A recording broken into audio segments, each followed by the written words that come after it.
Salut à tous, j'espère que vous allez bien, c'est Romain et on se retrouve aujourd'hui pour le fameux Mercato Parfait, concept traditionnel sur la chaîne avant chaque début de Mercato. Là il a débuté depuis quelques jours officiellement, mais l'Euro le décale on va dire officieusement avec la concentration des joueurs sur la compétition. Pour cette fois, le concept va être divisé en 3 vidéos, on va commencer avec la défense aujourd'hui évidemment, le chantier principal au PSG le plus flou aujourd'hui. Ensuite on parlera du milieu de terrain, là où il y a une certitude, l'arrivée de Wijnaldum, et on terminera avec l'attaque, puisqu'il y a quand même quelques enjeux. Le plus gros enjeu au club aujourd'hui, évidemment, la prolongation de Kylian Mbappé, les dossiers Kean et Mauro Icardi, et pourquoi pas commencer à envisager la succession de Di Maria avec une petite surprise que je vous prépare. Bref, installez-vous, c'est parti pour le Mercato Parfait. Allez, on va démarrer au rayon des ventes évidemment, puisque avant de penser à acheter, il faut bien évidemment vendre, c'est comme partout. Le problème est qualitatif, pourquoi ? Parce que certains joueurs n'ont pas le niveau pour le PSG tout simplement, c'est la réalité. En plus du fossé entre les titulaires et les remplaçants qu'il faut essayer de réduire bien évidemment. Quantitativement, on est peut-être un peu trop, voilà, il faut dégraisser. On en parle un peu chaque année, de vendre et tout ça, on sait tous que c'est le premier défaut de Leonardo en tant que directeur sportif, il ne s'en cache pas, mais il faut bien vendre. La métaphore parfaite de tout ça, c'est le poste de gardien, là où beaucoup de joueurs sont sous contrat professionnel.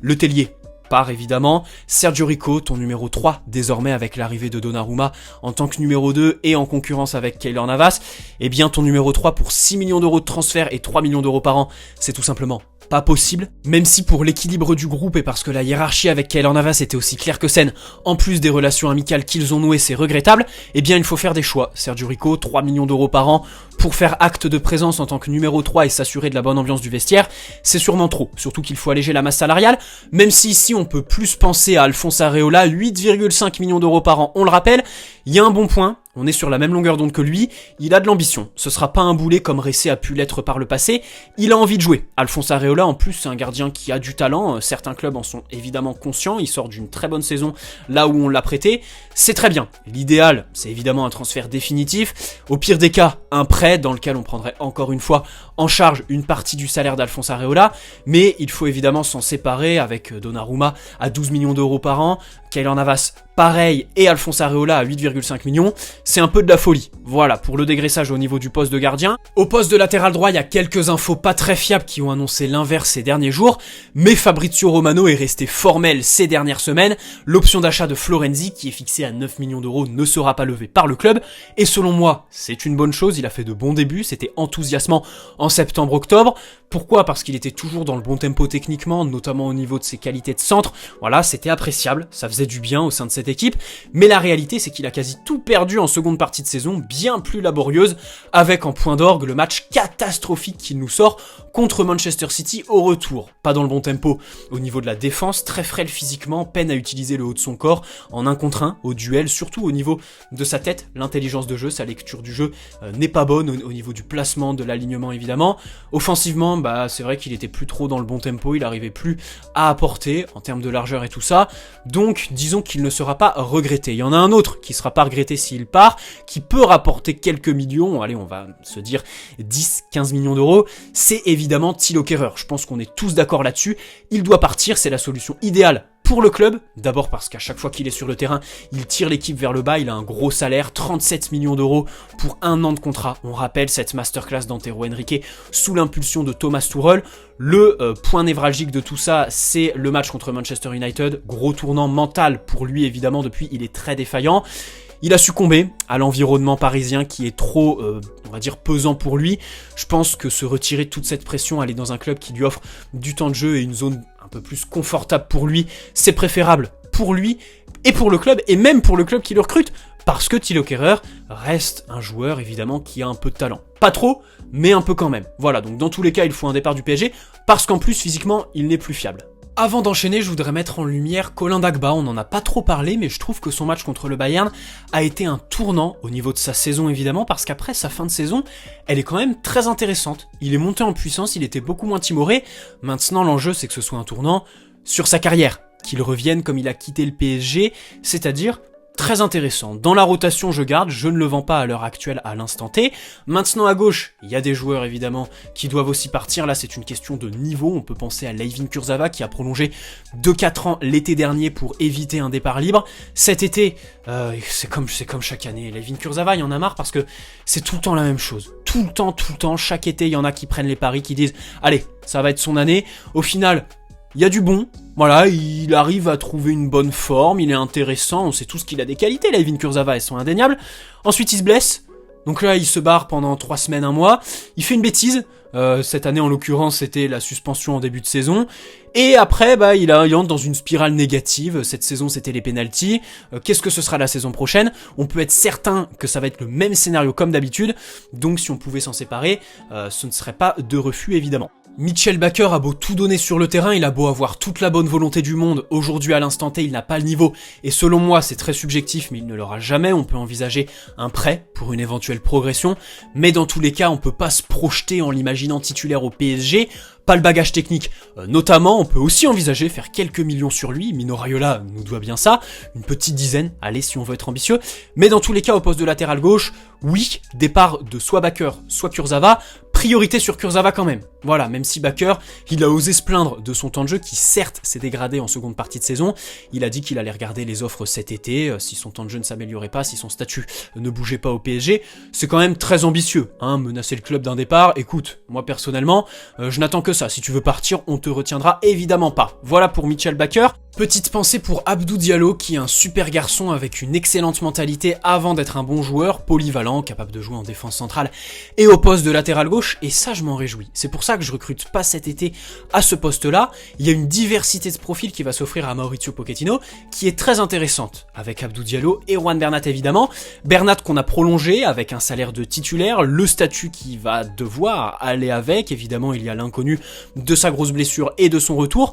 Pour l'instant, je ne recrute pas. Je vends, oui, soit Baker, soit Kurzawa, priorité à Kurzawa, je me répète un peu, mais dans tous les cas, si on fait la première partie de saison avec 3 joueurs, disons Bernat titulaire, Abdou Diallo en concurrence et derrière lui, et Baker encore derrière, je pense que ça peut le faire. Pourquoi pas profiter aussi de la fenêtre hivernale des transferts pour recruter à ce poste-là.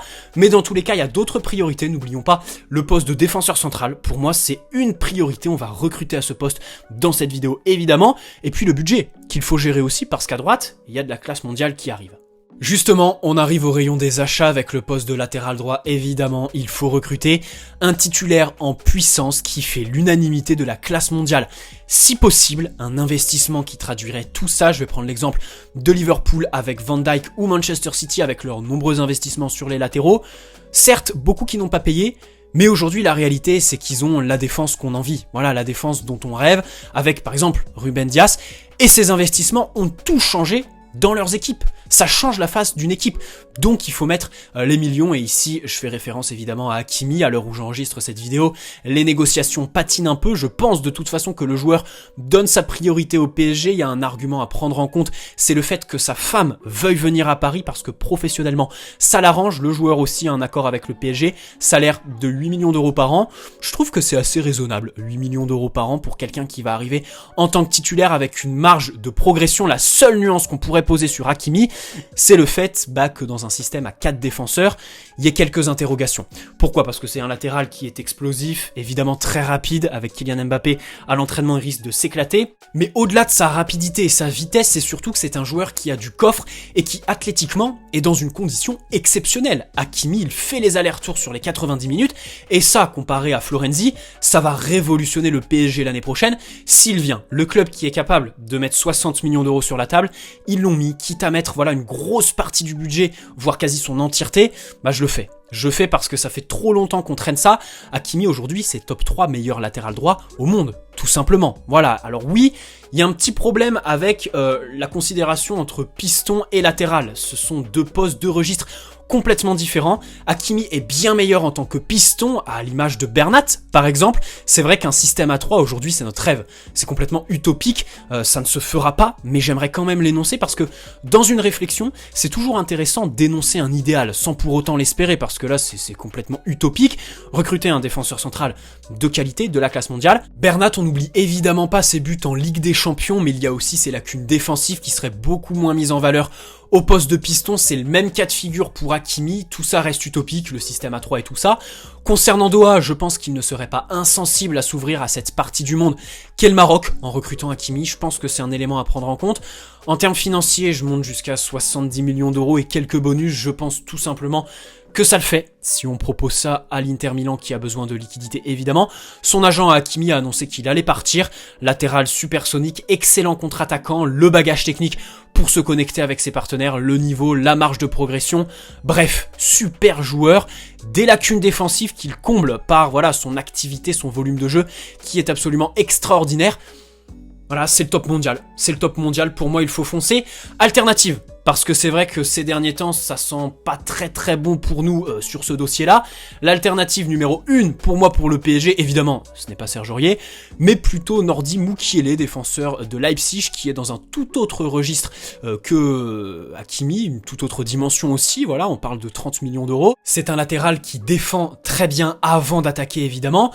Offensivement, il apporte, voilà, notamment au niveau de la largeur, son positionnement, techniquement il est pas trop mal, il arrive à centrer, mais vraiment la première de ses qualités c'est le fait qu'il soit dur sur l'homme, qu'il utilise très bien le haut de son corps et son côté athlétique dans les 1 contre 1, en plus de son intelligence de jeu au niveau du placement, de la couverture, c'est quelqu'un qui se fait difficilement prendre au poste de latéral, qui est aussi polyvalent, on peut l'utiliser en tant que défenseur central, ça aussi c'est intéressant, c'est rechercher la polyvalence. Et pour 30 millions d'euros, personnellement je valide. Voilà, si on avait un budget limité, faire Hakimi et Mukiele c'est évidemment l'idéal pour avoir, à l'instar du poste de latéral gauche, de la diversité. Voilà, pour Mauricio Pochettino, un défenseur qui défend bien et un défenseur qui attaque très bien, mais dans tous les cas, ça reste utopique. Mukiele est l'alternative numéro 1 pour moi à Hakimi, et maintenant, on va passer au poste de défenseur central, parce que je trouve que peu de personnes en parlent. D'abord, cette défense centrale, elle a un défaut, la gestion de la profondeur. Aussi, en termes numériques, on a Marquinhos, on a Kimpembe, et derrière, plus grand monde. On s'est séparé de Kouassi et de Thiago Silva l'année dernière. Thiago Silva, qu'on regrette évidemment, il faut recruter. Pour moi, c'est une nécessité, j'aurais bien placé Luis Felipe de la Lazio Rome, mais il se blesse un peu trop. Il y a une opportunité pour moi, alors en termes de logique vis-à-vis de Thiago Silva, c'est pas très compréhensible, c'est la seule nuance que je poserai on va dire à ce dossier. Je parle évidemment de Sergio Ramos. Attention, il va être associé au PSG dans les prochaines semaines puisque son départ est officiel. Voilà, il ne prolongera pas au Real de Madrid. C'est un monument du football. C'est un monument du football qui certes se fait vieux, défenseur très agressif, un vice qui serait très apprécié et bien évidemment Marquinhos et Kimpembe progresserait à ses côtés. La première des choses pour moi à noter sur ce dossier, c'est pas ses qualités footballistiques, c'est pas son palmarès, le monument qu'il est au niveau du football évidemment, je pense qu'il est top 3 pour moi des meilleurs défenseurs de l'histoire du football, il y en a pour qui c'est le numéro 1, voilà, dans l'histoire de ce sport, et je pense qu'il y a des éléments de justification qui sont valables pour ça. Pour moi, vraiment, la première des choses, c'est qu'il sait se faire apprécier dans les vestiaires où il passe. Bon, il n'en a eu qu'un, le Real Madrid, mais la réalité, c'est qu'il fait l'unanimité. Le PSG est un vestiaire à majorité hispanophone, c'est très bon pour son intégration. C'est un leader, aussi par la parole, on recherche ça aussi, évidemment. Même s'il est détesté de ses adversaires et un peu dans l'opinion publique, la réalité, c'est que de ses coéquipiers, Ramos est adoré. Voilà, donc pour moi c'est la première des choses à signaler. Concernant une possible concurrence malsaine qui viendrait poser une nuance à tout ça, d'abord concernant Marquinhos, je noterai, je l'ai face à moi, il a eu 1, 2, 3, 4 problèmes aux adducteurs cette saison. C'est assez inquiétant, voilà, c'est une partie du corps qui peut inquiéter, donc au niveau de la fiabilité, évidemment je le remets pas en cause, ce serait lui tomber dessus, mais 4 problèmes aux adducteurs, c'est tout. Voilà, pour Marquinhos, pour la répartition du temps de jeu. Concernant Kimpembe, c'est pas physique, mais c'est plutôt au niveau de ses performances. Si cette saison, il a pas fait la meilleure de ses saisons, il y a eu quand même quelques boulettes, quelques matchs où il pète les plombs, c'est parce qu'il a beaucoup enchaîné. Donc Sergio Ramos, qui de son côté est sur le déclin physiquement, ne ferait pas de mal dans la répartition des temps de jeu pour Mauricio Pochettino, je pense. Au niveau de la symbolique, évidemment que c'est une énorme opportunité, ce serait une super opération qui ne va pas laisser insensible Nasser Al-Khelaifi et même Doha, je pense. Le joueur aussi, voilà, le PSG serait une possible destination pour lui, d'ailleurs il va être associé au club dans les prochaines semaines dans les médias, ça c'est quasi certain, vous pouvez en être assuré. Il y a aussi la dimension tactique à prendre en compte, donc là vraiment, pour moi le scénario idéal au niveau de la défense, ce sont au niveau des ventes Thilo Kehrer, Layvin Kurzawa, dégraisser au poste de gardien, recruter Sergio Ramos et mettre le paquet sur Hakimi. Voilà, maintenant il y a aussi l'alternative Mukiele, j'aime bien présenter des alternatives. À Hakimi on a Mukiele. Et il y a quelqu'un qui pourrait le compléter au poste de défenseur central, parce que si on prend la dimension tactique de ce poste-là au PSG, il y a la gestion de la profondeur, c'est un déficit. Kimpembe et Marquinhos peinent un peu là-dessus, on ressent le manque de Thiago Silva là-dedans, hein, lui qui base son jeu là-dessus, sur l'anticipation, et toutes les équipes de Ligue 1 qui sont venues prendre des points au Parc des Princes, voire gagner, et dans tous les cas se créer des occasions et marquer des buts, c'est en jouant de la profondeur, en lançant de longs ballons devant, en espérant avoir des attaquants assez rapides pour perforer notre défense, et se retrouver en 1 contre 1 avec Keylor Navas. Si vous regardez, le PSG a concédé bon nombre d'occasions, beaucoup trop évidemment, mais si on regarde la nature de ces occasions, il y a évidemment les centres, hein, les coups de tête, parce que dans les couloirs c'était un peu n'importe quoi cette saison, mais surtout les 1 contre 1. Les 1 contre 1 qui résultent de ce déficit de gestion de la profondeur. Et ici, toujours au Real Madrid, il y a l'opportunité. Raphaël Varane, qui selon les dernières informations, pas vraiment fiables, je vous l'accorde, ne souhaiterait pas prolonger, aller tenter une nouvelle aventure, découvrir un nouvel environnement. Ça pourrait être le PSG qui est cité, bien sûr, comme sur chaque dossier, mais on va pas s'arrêter là-dessus parce que c'est pas fiable. J'aimerais juste m'arrêter sur la dimension tactique. Raphaël Varane, qui est aux antipodes de Sergio Ramos. D'ailleurs, en Espagne, il a été critiqué pour son style de jeu, on a un peu refusé par moments son identité, voilà, son style de jeu qui vise à anticiper tout, limiter on va dire les contacts avec l'adversaire, le tacle par exemple, et bien sûr que pour la gestion de la profondeur, c'est le coup parfait en plus d'être français, franciser l'effectif, la symbolique, un champion du monde, de la classe mondiale, même si ici se poserait évidemment la question de la concurrence, la répartition des temps de jeu, avec Marquinhos et Kimpembe, parce que tu ne recrutes pas un monument du football qui est sur le déclin physiquement et en fin de carrière, mais plutôt un joueur qui est dans la fleur de l'âge. Voilà, un joueur qui vient pour être titulaire tout simplement. Donc, soit Hakimi et Sergio Ramos, soit Mukiele et Raphaël Varane, parce qu'on parle de 40, 50, 60 millions d'euros maximum pour Raphaël Varane, mais là c'est vraiment utopique. Personnellement, j'y crois peu, et surtout, oui, je pense que de toute façon, voilà, il faut investir partout, le budget n'est pas illimité, donc personnellement, je ne mets pas Raphaël Varane dans mon mercato parfait, mais je voulais quand même le citer parce que d'un point de vue tactique, c'est vraiment l'idéal pour ce PSG-là. Un joueur qui anticipe, un défenseur moderne aussi qui arrive à conclure les actions, très beau coup de casque, et surtout casser les lignes, les ballons pieds en rupture, à l'image de Marquinhos, à la relance, première rampe de lancement, très intéressant, très précis. Voilà, Raphaël Varane, que je voulais citer. Bref, voilà pour mon mercato parfait. Sergio Ramos en défense avec Hakimi sur lequel on met vraiment le paquet. On va se retrouver pour une deuxième vidéo, on va parler du poste de milieu de terrain évidemment, et on terminera pour l'attaque, je le rappelle. J'espère que cette vidéo vous aura plu, n'hésitez pas à me donner vos petits avis, ce que vous feriez évidemment si vous étiez à la tête de la cellule de recrutement du PSG en tant que mercato dit parfait. Il n'y a pas de perfection évidemment, hein, c'est le concept. N'hésitez pas à poser un like si cette vidéo vous a plu, vous abonner si ce n'est pas déjà fait, passez tous une très bonne soirée, allez Paris avant tout, allez les Bleus, en période d'Euro bien évidemment, ciao.